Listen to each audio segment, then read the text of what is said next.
Fala, galera do Meteoro Repórter, estamos com uma entrevista dupla nessa semana, entrevista que será publicada ainda na próxima semana, tá, gente? A gente tem uma entrevista agora no dia 26 de abril, no dia 3 de maio, a gente vai publicar uma entrevista dupla que será realizada hoje. Eu tô entrevistando essas duas figuras no dia da prisão do ex-presidente Fernando Collor de Mello, e a gente vai abordar todos os assuntos aqui a respeito do direito, da era digital e do livro A Ágora e o Algoritmo. Vamos começar de vinheta e eu já vou explicar para vocês o que é esse assunto.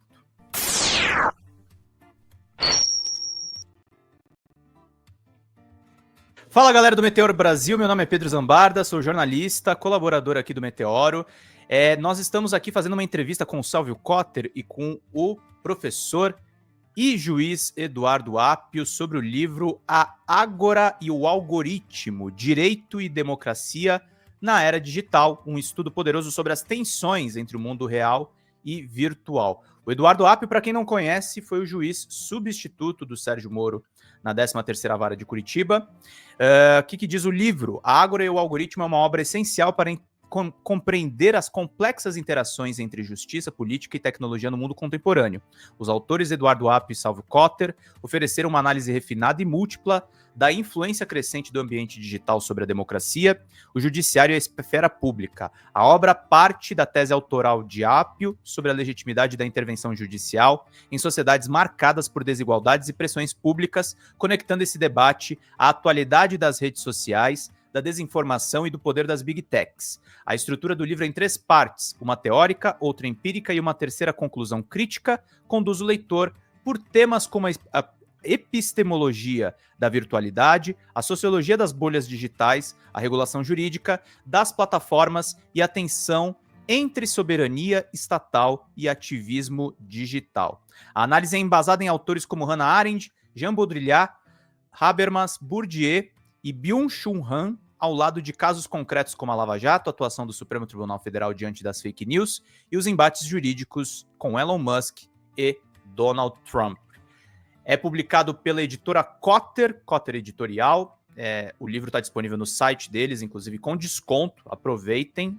Eu não recebi absolutamente nada a respeito disso e as imagens estão aqui na tela. É A Ágora e o Algoritmo. Então, para vocês acompanharem aqui e entenderem esse livro importantíssimo, tá, gente? Essa é a capa do livro para quem quer acompanhar. Para comentar esse assunto, eu tenho uma pergunta para os dois convidados de hoje, e eu pergunto para o Sálvio e pergunto para o doutor Eduardo Apio.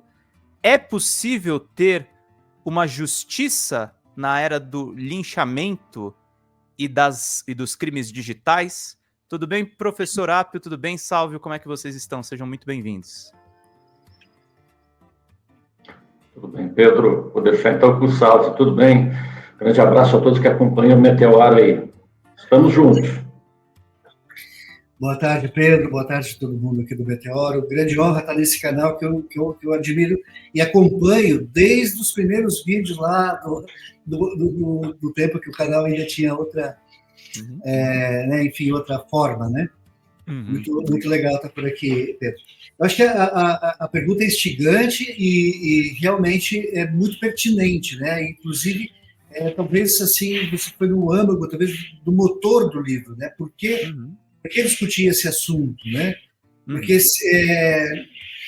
então, o livro, ele traz, digamos assim, ele trabalha com a dialética. Nós não trazemos nem estamos procurando uma resposta para tudo, mas sim analisar e entender as coisas. Então, por exemplo, a primeira seção do livro, que tem 3 partes, na primeira parte, ela vai reconhecer que nós estamos imersos no mundo digital, que isso é irreversível, que o digital já é o real, né? Às vezes é mais real do que aquilo que é palpável, e a gente está, digamos assim, por assim dizer, completamente já num mundo novo, né? Desse mundo de algoritmos, desse mundo digital. O título Ágora e Algoritmo, porque a Ágora grega era onde acontecia a democracia, mas também onde acontecia a justiça, né?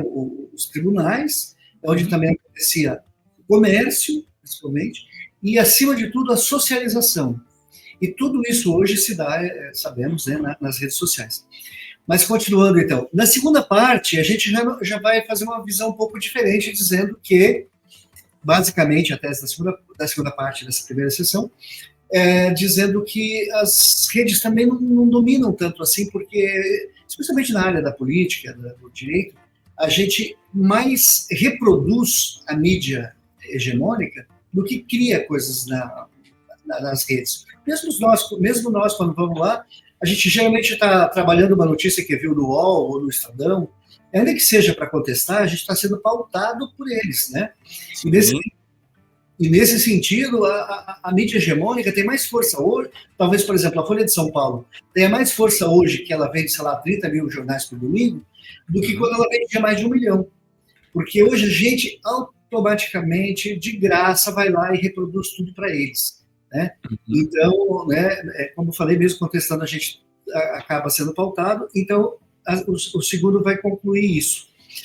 A terceira parte, que é exatamente a principal tese do Apio, nessa questão aí, vai dizer o seguinte: olha, tudo bem, nós estamos no mundo digital, ok, mas o mundo real está aí, né? Você pode ser queimado na rede, você pode ser cancelado, você pode ser julgado, né, acusado, julgado na rede, você pode ficar triste com isso, você pode ficar, né, mas nada vai te acontecer.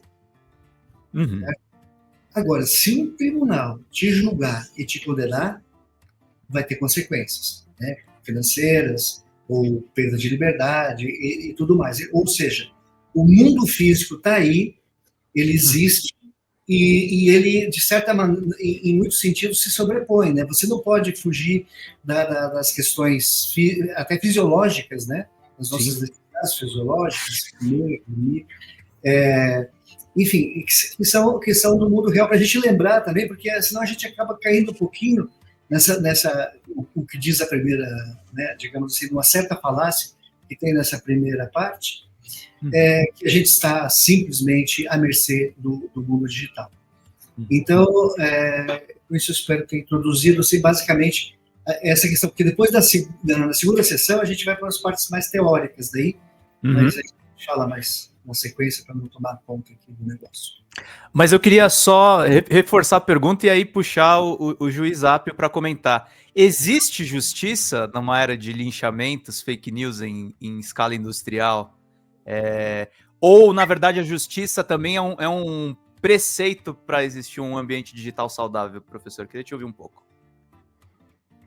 Tudo bem, Pedro. Eu acredito que hoje, mais do que nunca, o Supremo Tribunal Federal seja a última instância dos direitos fundamentais. Porque né, o linchamento virtual, o linchamento feito pelas redes sociais e referendado, ou que atua né, em sistema de sinergia com os meios de comunicação tradicionais, jornais, Globo News, Jornal Nacional, como bem falou o Sálvio, eles produzem efeitos irreversíveis. O Supremo, depois de alguns anos, ele tem conseguido reverter algumas decisões. Nós tivemos agora, recentemente, a prisão do ex-presidente Collor, que acaba sendo também né, emblemático dessa fase, mas, acima de tudo, o Supremo resistiu como a cidadela dos direitos fundamentais nos últimos anos aqui no Brasil. É aquela instância, os ministros têm uma tal autonomia, e são atores políticos também, por que não? Eles conseguem, de fato, impor a própria pauta e decidir, em última instância, essas questões. Então, eles revisaram várias questões de injustiça da Lava Jato, eles reforçaram a estrutura do prédio do direito, né, que é todo baseado na dignidade da pessoa humana, todo o direito, né, toda a ciência do direito, e a nossa Constituição está baseada nesse princípio fundamental, nas dimensões da dignidade da pessoa humana. E o que, de fato, mais assusta nos linchamentos virtuais, né, e isso é especialmente importante, e nós temos que aprender com o que houve, as coisas erradas que aconteceram aqui em Curitiba durante a Lava Jato e no Rio de Janeiro com Marcelo Bretas. Quando você solta uma imagem, né? Lembremos, por exemplo, de uma imagem do ex-governador Sérgio Cabral chegando por ordem do Bretas, né, ou com a anuência do Bretas, com algemas nos pulsos e nas pernas, né, quando o Supremo Tribunal Federal já tinha um precedente, uma determinação clara, isso está na súmula vinculante número 11 do Supremo Tribunal Federal, que diz que você só pode usar algemas em caso de risco iminente de fuga, ou de fuga iminente, ou então em caso de risco à integridade física do preso ou dos policiais. Quer dizer, aquele caso foi emblemático, né? E depois, né, a própria prisão espetaculosa lá do ex-presidente Temer também em via pública com fuzis, etc. É uma imagem que casa um pouco com aquela imagem do nosso presidente Lula indo, né, no velório do filho, cercado de policiais armados até os dentes com fuzil. Coisa absurda, totalmente desnecessária. Mas o linchamento virtual, ele remete, na minha concepção, a uma pena que existia no direito romano, que é a chamada pena transtibere. A pena transtibere, ela significa... Porque, assim, o principal bem que o cidadão romano tinha era ser cidadão. O não cidadão romano, ele era privado de todo e qualquer direito. Era uma coisa. Então, os povos conquistados pelo Império Romano ansiavam muito por terem o status de cidadãos romanos. Eles até, em alguns casos, se deixavam conquistar exatamente com o sentido disso, de terem a abrangência e o status de cidadãos romanos. Não tem nenhuma relação com os Estados Unidos, mas naquela época funcionava dessa forma. A pena, a principal pena era essa, era o transtibere, né? Quando você, então, era segregado, você era mandado para além do Rio Tibre. Você não fazia mais parte, simbolicamente, você não era privado da cidadania romana, sempre lembrando, somente homens livres eram, né, poderiam ser cidadãos romanos, mulheres não, escravos não. Né? Mas o fato é esse, é muito perturbadora a imagem, acho que o Salvo também vai concordar, o Pedro também, a experiência que tem, e que quando nós jogamos, quando a Lava Jato jogava seletivamente o nome de algumas pessoas, algumas inocentes, muitas inocentes, inclusive nos meios de comunicação, e deixava essas pessoas serem filmadas, fotografadas, presas, algemadas, isso transcende totalmente a vida daquela pessoa. Veja bem, a pessoa fica marcada para além da sua vida, a sua biografia, a sua história, tudo se resume naquele instante devastador, aquele Big Bang ao inverso, em que um grande buraco negro engole toda uma história de vida. Nós tínhamos ali engenheiros, tínhamos experiência internacional, viajaram o mundo inteiro, conheceram o mundo inteiro, trabalharam no mundo inteiro, tinha ofertas de emprego multimilionárias para trabalhar em petroleiros. Doutor Apio, os crimes da Lava Jato foram, você acha que nessa internet sem regulação, eles foram facilitados pela era digital, no atual estágio? Sim, foram facilitados pela era digital. Então, voltando um pouco ao nosso tema, é exatamente isso.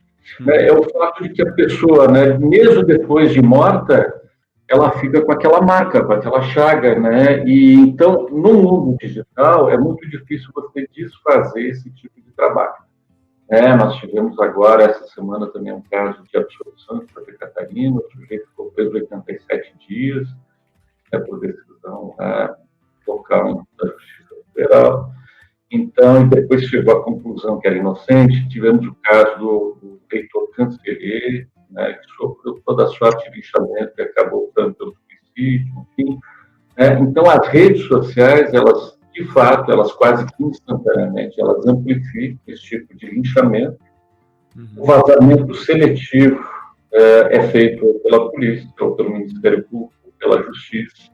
Isso causa um dano irreversível, né? Por mais que você vá propor uma ação judicial, depois você não reverte. Então, assim, o plano de fundo é esse.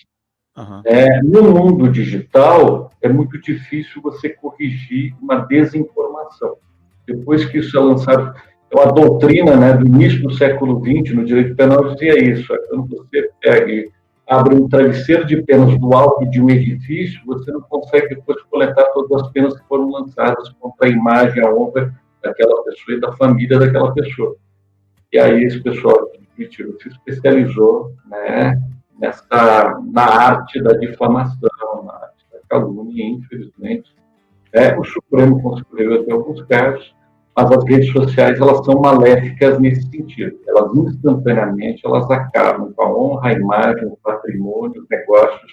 Veja o caso da própria Odebrecht. A Odebrecht faliu em parte porque teve que pagar os acordos de leniência a 13ª Vara Federal de Curitiba, mas muito em parte de que ela instantaneamente perdeu as suas fontes de capitalização, empréstimos do exterior. Então, a imagem é tudo. Hoje, a imagem é tudo, de fato. Então, o lixamento virtual, ele causa efeitos equivalentes à pena de morte. No mundo virtual, a pena de morte é o lixamento virtual. Não tem como se recuperar disso. Raramente se recupera de uma queda do cavalo dessa altura. Quer complementar um pouco a fala do doutor, Salvi? Não sei se você queria... Eu acho que foi bem claro e feliz na explanação dele, né? Eu queria lembrar, inclusive, né, que o juiz Eduardo Apio, no caso, que ele está aqui sendo entrevistado como professor, mas ele teve uma função importantíssima na Lava Jato. Ele não gosta que eu fale isso, mas eu sempre falo que ele é um herói, e eu já explico por quê. Ele teve, no início da Lava Jato, ele foi quem concedeu o habeas corpus, que depois acabou derrubado, para o Paulo Roberto Costa. Bem no comecinho mesmo, né? Ele, como juiz de plantão, deu um habeas corpus porque o cara estava preso em condições desumanas e também não se cumpriam todos os requisitos para a prisão dele. E aí, imediatamente, ele virou persona não grata, o TRF4 derrubou a ação do Apio, e ele virou, então, uma persona não grata para Lava Jato. Só que depois, passado o tempo, quando o Moro saiu, veio o Bonar, né, ficou acho que uns 2 anos, e aí quando o Eduardo Apio assume a 13ª Vara, que era a vara que foi do Moro, ele vai abrir aquele... Então ele teve por que eu digo que ele é herói? Porque o valentão é aquele que sabe se defender, que briga, que defende a si. Aquele que corre risco para ficar bem. Quando você corre riscos pelos outros, pela comunidade, é isso que, né, caracteriza a figura do herói. E o professor Eduardo Apio correu todos os riscos pessoais de vida, nessa de morte, risco de perder a carreira, e não se intimidou em nenhum momento, e com isso a gente teve uma grande virada, né, assim, que por mais que ele tenha sido depois ejetado, como ele esperava já desde o primeiro dia, né, que isso, eles não pararam de trabalhar, né, a gente escreveu um livro sobre isso, chama Tudo por Dinheiro. Isso. Porque no fundo, a ideia é essa, que eles estavam todos ali trabalhando para encher os bolsos, né? Chama Tudo por Dinheiro, onde está tudo isso explicado, né? Dinheiro, inclusive, internacional, né, Salvi? Acima de tudo, a Lava Jato é uma coisa que foi planejada lá fora e gerida lá de fora. Isso aí não tem a dúvida. Nós temos um livro muito importante publicado na editora que chama Arapuca Estadunidense, onde você vai ver que na França estava acontecendo com os mesmos agentes que vinham aqui. Eu vou mostrar os livros na tela enquanto o Salve vai falando, vai, tá, gente? Vamos lá. Esse livro é muito importante, porque esse é da história do Apio, né? Isso. E o Arapuca, ele vai mostrar como os mesmos agentes que vinham aqui conversar com o Moro, orientar o Moro e o Dallagnol, estavam trabalhando na França no caso da Alstom, e simplesmente a França perdeu, né, sua principal empresa, que era, né, a gente fala Alstom aqui, eles falam Alstom lá. É responsável pelos metrôs aqui no Brasil, gente, para quem não lembra. Metrôs do Brasil. Agora, na França, é pela energia atômica. Sabe, é um negócio assim, de fulcral importância para a soberania do país, né? E então a Lava Jato é uma coisa que foi planejada lá fora, foi gerida lá de fora, e a própria investigação inicial não foi feita no Brasil. A polícia ganhou essa investigação de presente do FBI, né? Então eles já foram no lugar certo, já sabiam onde tinha, né, o pessoal que estava realmente desviando, né? Então, e foi um lesa-pátria, né, estima-se de uma perda de pelo menos 170 bilhões de dólares, né, com a Lava Jato. Eles se vangloriam de ter arrecadado 4 ou 6, conforme a entrevista que eles dão, às vezes falam 4, às vezes falam 6, mas houve uma perda de 4 milhões de empregos, houve, né, todo esse tipo de injustiça. E ainda ontem, aqui no meu escritório, eu entrevistei uma pessoa com outro livro que vai sair em breve, que ela disse o seguinte: eu sempre fui uma pessoa ilibada, né, uma pessoa que era respeitada em todo lugar que eu ia, até que durante 6 meses a imprensa resolveu me transformar em alguém desprezível, que depois de 6 meses ficou. Então o Moro manda ele para a cadeia. Quer dizer, então onde começa esse tipo de coisa? Como bem falou o doutor Apio, né? Com as denúncias, com a difamação. Tudo começa com a difamação, né? E a gente trata essas questões da vida digital também sobre esse prisma, né, da destruição de reputações, e também um outro aspecto importante para nós, que é essa ascensão do fascismo, como se dá essa ascensão do fascismo. Aí a gente aborda a Arendt, né, para tratar disso, entre outros autores, e também, mais para frente do livro, a gente traz o Guy Debord, porque a gente entende, da Sociedade do Espetáculo, você conhece, a gente entende que essa Sociedade do Espetáculo que ele está tratando lá nos anos 60 já era uma verdade lá, mas hoje ela se concretiza de uma forma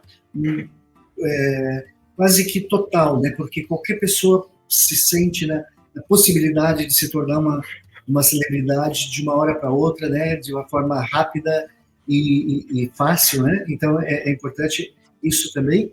E talvez um dos autores mais importantes que fecha o livro, inclusive o capítulo mais longo, é o Etienne Labotie, né, com o Servidão Voluntária. Tá. Né, como se faz as pessoas apoiarem uma reforma da Previdência, né, faz o operário apoiar uma reforma... Manipular, né? Manipula-se a opinião pública, né? Deixa eu só fazer uma pergunta para o Apio. Muito bacana a questão da fundamentação teórica do livro, mas, Apio, você escreveu o Tudo por Dinheiro e esse novo livro agora sobre essa questão de direito e digital, os dois junto com o Sálvio, e eu queria te perguntar, você está empreendendo nessa de fazer registros em livros porque você teve essa experiência que foi marcante na 13ª Vara, ou porque você é professor de Direito e você quer também, talvez, mudar um pouco da educação jurídica? Porque eu entrevistei há algumas semanas o Lênin Streck e ele falou, atualmente as faculdades de Direito são círculos formadores de fascistas. Não sei se você concorda. Sim, não, eu sou professor em 2 disciplinas. Ontem mesmo à noite eu estava dando aula. É muito difícil, especialmente aqui em Curitiba, modificar a cabeça dos alunos, até porque os nossos alunos, uma faculdade privada, eles são pessoas já, em geral, acima dos 30 anos de idade, já têm determinadas pré-compreensões, preconceitos formados.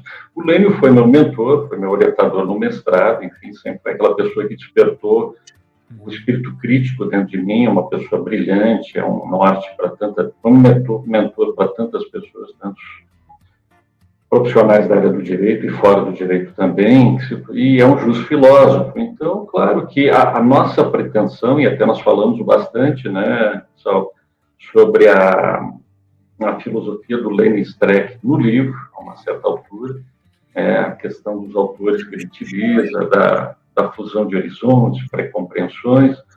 Então, o nosso papel, claro, que é despertar pelo menos a dúvida nos alunos. Hoje você tem um material bruto com quem é muito difícil dialogar, por exemplo, sobre direitos humanos.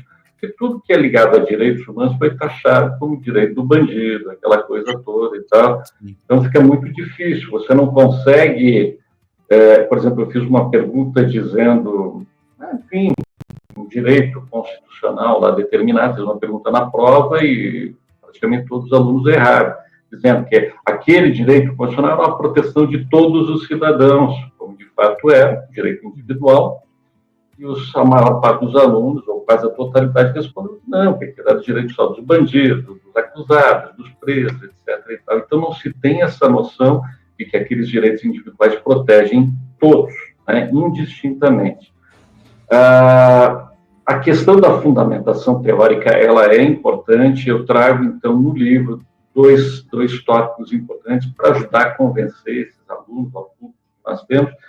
Um deles é o Jürgen Habermas, que fala da teoria da ação comunicativa, que diz basicamente o seguinte, que, né, a democracia ela tem que ser construída coletivamente. Isso remete a orçamentos participativos, a possibilidade, aquilo que eu e o Salve falamos, de hiperdemocracia, com o uso da tecnologia, o uso benéfico da tecnologia, enfim, né, amplificando a participação do cidadão nos assuntos do dia a dia, mas principalmente do seu município, que é ali que ele se interessa, de fato, Sim. se interessa pelos assuntos do município, que está acontecendo ali na escola que está faltando, o hospital que não está, o saúde que não está funcionando bem.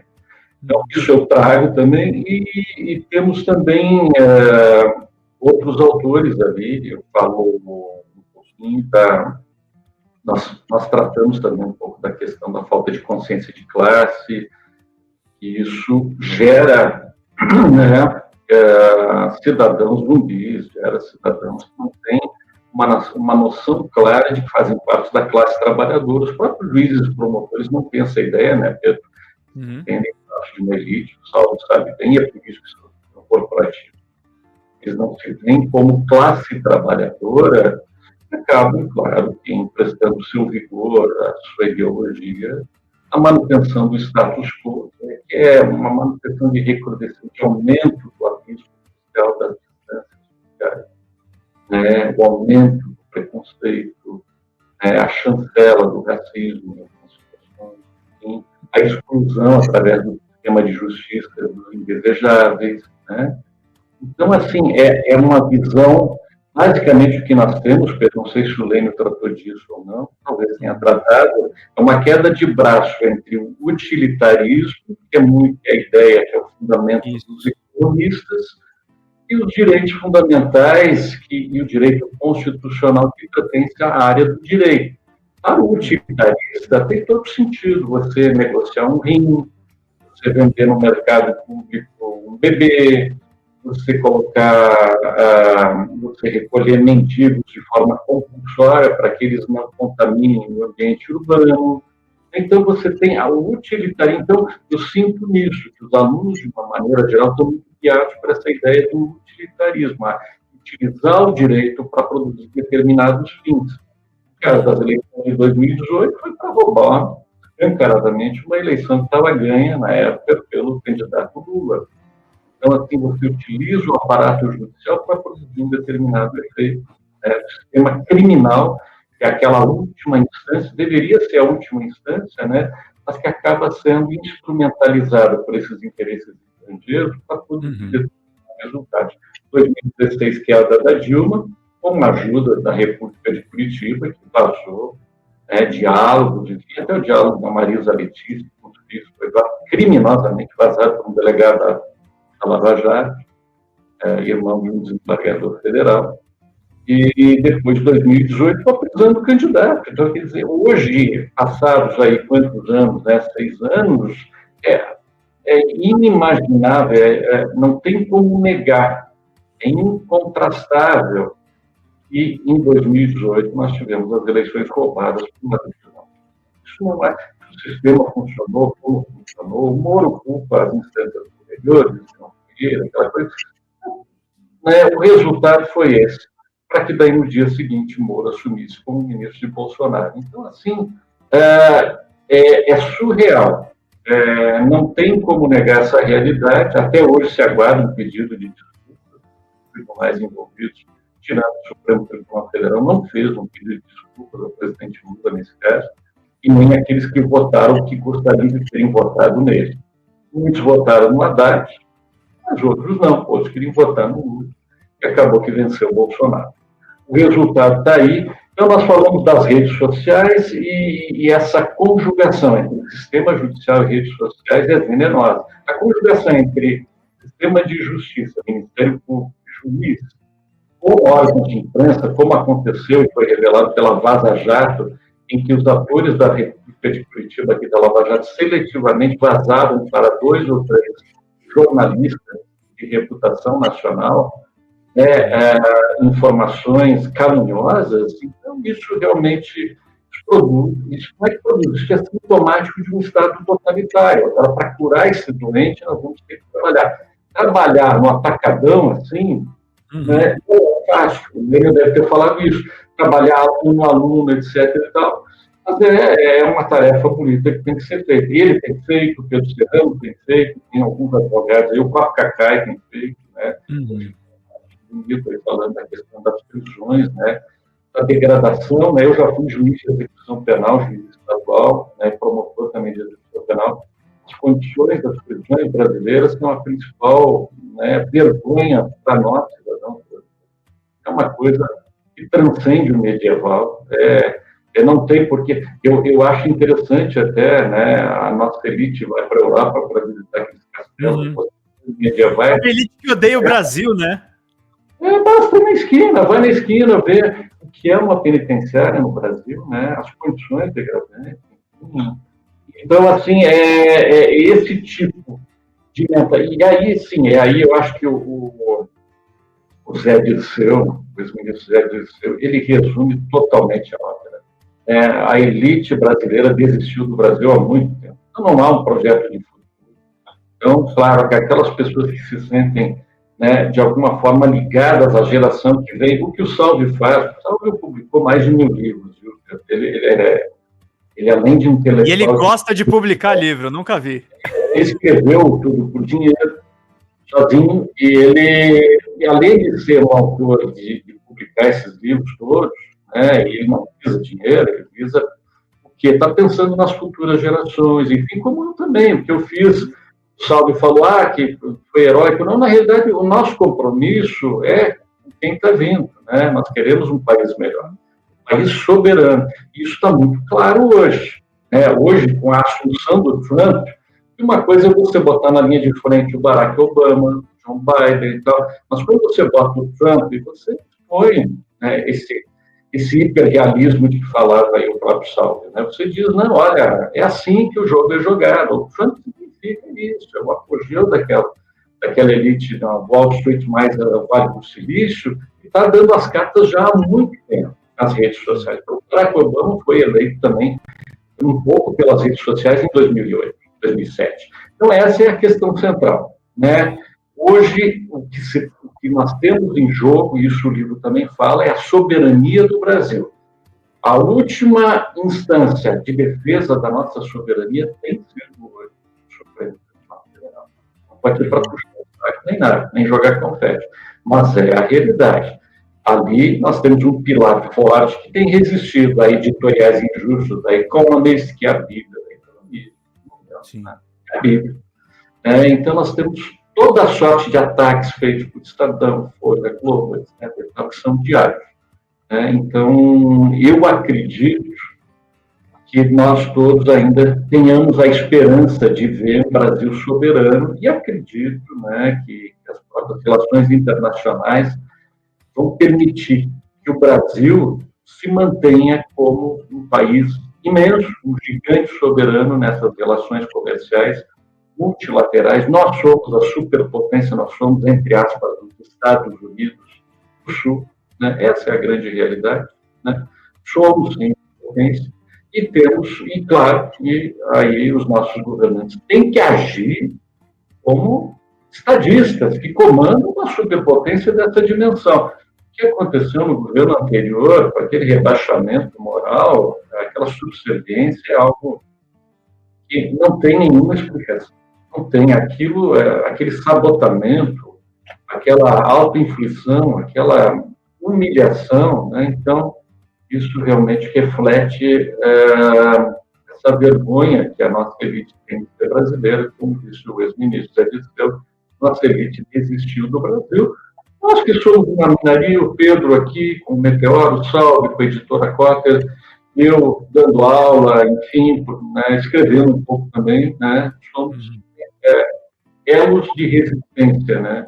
Essa é a grande realidade. Uhum. Juiz, doutora, eu queria perguntar para você que você citou nas prisões arbitrárias da Lava Jato, e é importante a gente dizer, né, não foi só o caso do presidente Luiz Inácio Lula da Silva. Você citou, inclusive, a própria prisão do Michel Temer como uma das prisões arbitrárias. Como é que você enxerga hoje em dia a atuação do ministro Alexandre de Moraes e a própria prisão do Collor hoje, no dia de hoje? Olha, como se trata de um caso já transitado em julgado, eu posso me manifestar sobre o assunto. Né? Não podem dar opinião sobre casos que estão pendentes de julgamento. Esse caso, não, o próprio ministro Alexandre já certificou trânsito em julgado, esgotamento de procedura. O processo acabado é um case de direito, e eu, como professor, posso falar sobre isso. A prisão do ex-presidente Collor derivou de uma condenação pela última instância do judiciário, ou seja, não tem nenhuma relação com prisão provisória ou prisão cautelar. A ele foram garantidos todos os direitos, a plenitude da defesa, os recursos inerentes. Durante alguns anos, ele usou disso como forma de empurrar um pouco para frente até um resultado que ele já conhecia. Né? Então, assim, havendo esgotamento dos recursos, o ministro Alexandre determinou a prisão dele. O método da Lava Jato era prender preventivamente, colocar a pessoa sob condições desumanas, aqui na carcerária, e ameaçando o sistema penitenciário estadual, alguns foram, para quebrar a espinha daquela pessoa e ela ser obrigada a confessar os próprios crimes e crimes de terceiro. Então, se aquilo é verdade ou se não é verdade, enfim, a tortura, ela não é justificada em nenhum sistema. Essa é a grande realidade. Os norte-americanos chegaram à conclusão que aquilo que aconteceu lá nas prisões depois do 11 de setembro foi um excesso que não produziram efeitos e foram contra os princípios maiores de um Estado republicano dos Estados Unidos. Né? Então, nós endossamos, a mídia endossou, o sistema de justiça endossou um método de tortura para extrair confissões aqui na República de Curitiba. Lá em Rio de Janeiro, Marcelo Bretas foi a mesma questão. Então, eu nunca vou poder endossar qualquer prisão que vise obter uma delação premiada. Né? Eu acho que essa é uma forma de tortura e a delação só pode acontecer de maneira espontânea. Claro, as pessoas estão dentro, o foi condenado na frente, etc. e tal, tem bloqueados, etc. Mas você não pode imaginar que uma pessoa submetida a uma carceragem imunda, infestada de pulgas, de fria humana, etc., privada do contato, às vezes, com seus familiares, vai ter condições de estabelecer um diálogo de igual para igual com a acusação, com o Ministério Público Federal ou a Polícia Federal para fechar um acordo de colaboração premiada voluntária, como exige a lei.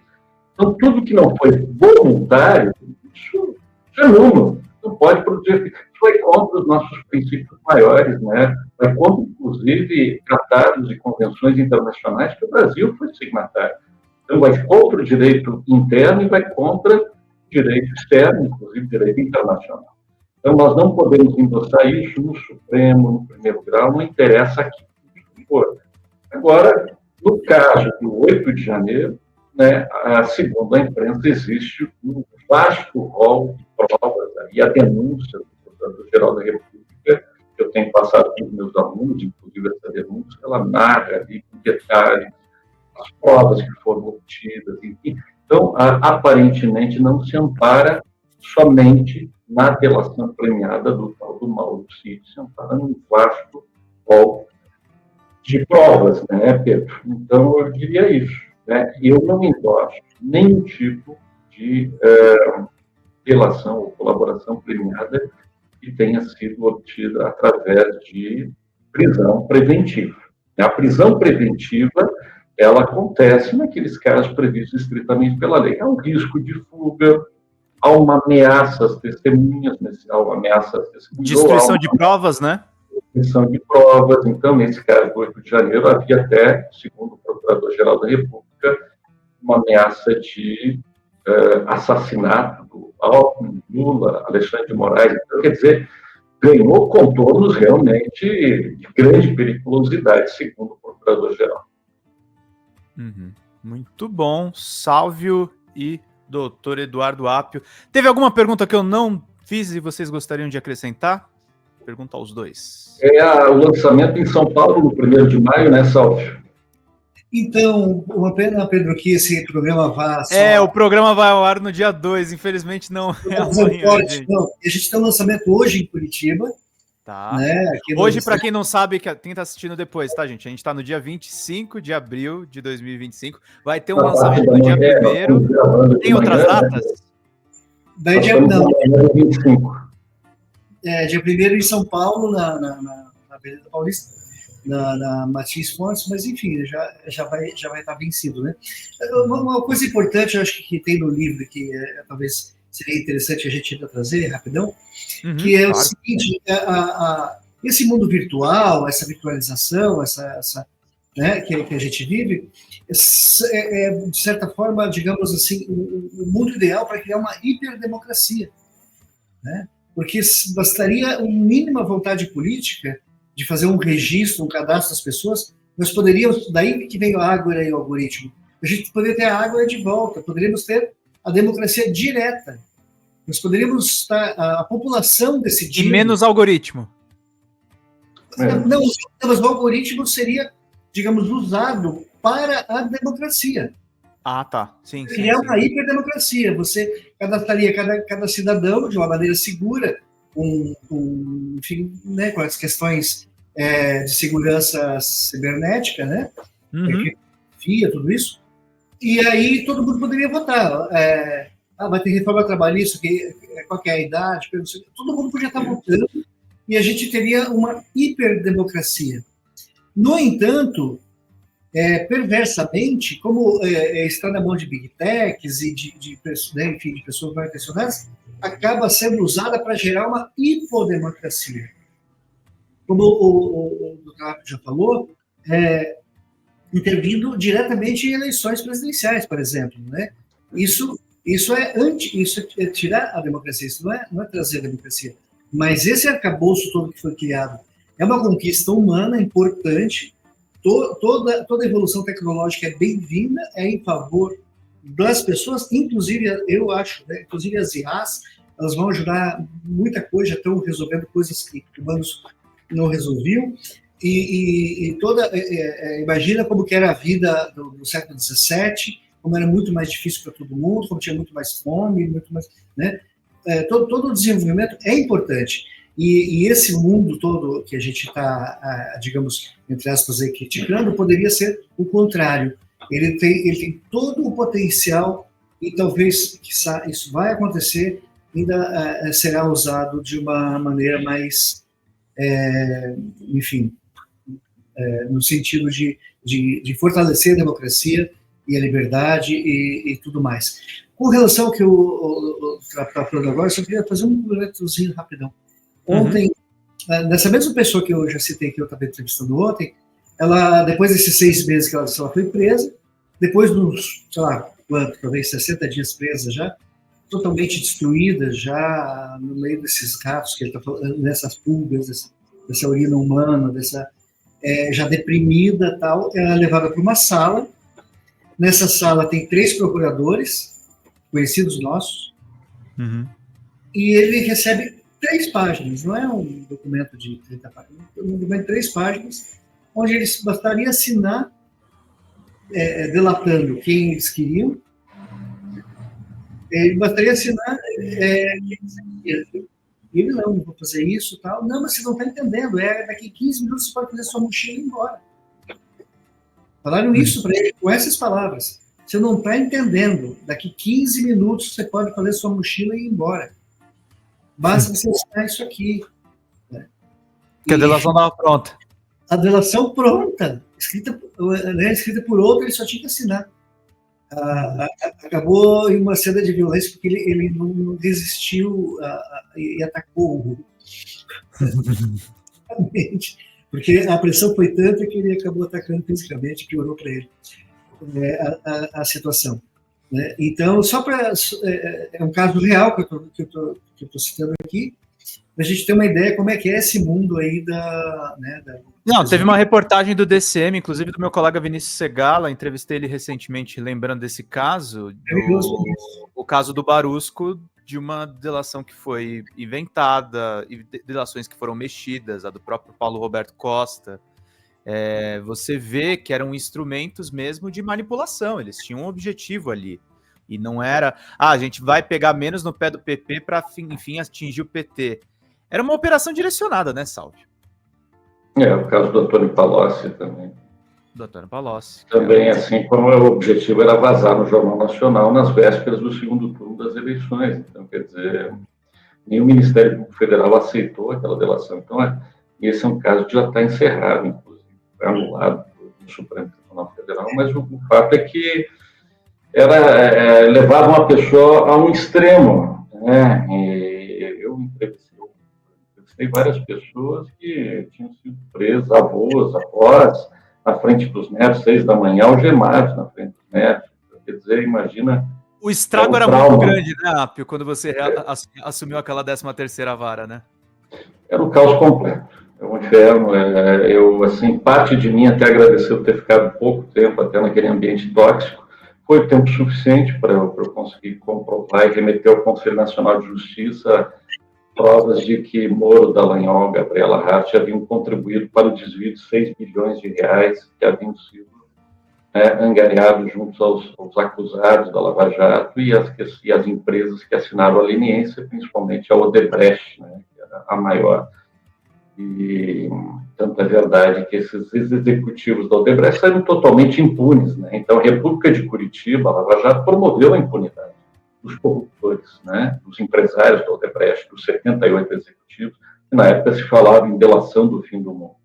Bastou que a empresa pagasse aqueles bilhões que eles estavam exigindo, aquele dinheiro iria depois, futuramente, via Petrobras, Estados Unidos, voltaria para a tal da Fundação Dallagnol, Fundação Lava Jato, né, segundo o CNJ, sistema de cashback, e aí todos saíram totalmente ilesos, né? Inclusive os ex-executivos da Odebrecht saíram com 15 anos de salários adiantados pagos pela empresa, se assinassem aquelas delações. Então, isso é o patrocínio da impunidade. Os corruptores saíram totalmente livres, né? Essa é a grande realidade. A história não foi contada ainda da forma como ela aconteceu. O Salvi tentou nesse livro, né? Deu tudo por dinheiro, mas o CNJ aprovou um relatório que está desde junho de 2024 na Procuradoria-Geral da República, aparentemente parado, né? Em que o CNJ apontou indícios de corrupção, indícios de peculato, indícios de organização criminosa dessas pessoas, organização criminosa, e também cooptação dos nossos agentes públicos, juízes e promotores, por agências de inteligência norte-americanas. Então, se o que precisa mais? Uma confissão, né? Uhum. Exatamente. Veja que eu falo em indícios, Pedro, mas se você lê o relatório do Salomão, eu diria que é bem mais que indício, né? Eu acho que... Não, eu não preciso nem ser um especialista, né, Salvio? É ver os casos na concretude, né? O que saiu na imprensa, você já vê que é uma anarquia aquilo. A Vaza Jato mostrou aquilo, né? Mostrou. E a spoofing piorou ainda mais, né? Porque a Vaza Jato ainda era limitada naqueles gigabytes. Aí você tem os teras e você tem, na verdade, um universo de coisas. Tinha um monte de coisa que não podia ser usada de fato e não foi usada. Mas você tem delações que foram inventadas, as palestras foram muito mais do que apareceu na Vaza Jato. Então, assim, não é o conflito de interesses, é o conflitão de interesses. Era realmente o revolving door, não tinha distinção ali. De quem eles parasitaram o Estado. Infelizmente, eles colonizaram e parasitaram o Estado brasileiro em favor de um Estado estrangeiro. Essa é a realidade. Ela é inegável. Eu tenho muita dúvida, Pedro e Salvo, que essas pessoas um dia na velhice vão chegar e botar a mão na consciência e dizer, meu Deus, não tem... É uma questão de caráter também. Tá certo. Então, Salvio, doutor Eduardo Apio, Obrigado pela presença de vocês. Obrigado, amigo. Bom Grande trabalho. abraço. Muito obrigado. Imagina. Um abraço, gente. Até mais.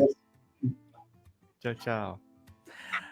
Seguindo aqui, meus queridos, juntos no Meteoro Repórter, agradecer a presença de todos vocês aqui e vamos para os créditos finais.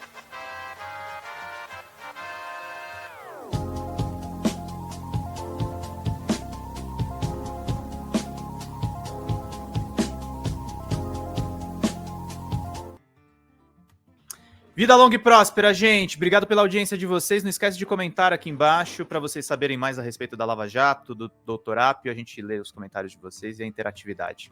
Obrigado, gente. Até mais. Tchau, tchau.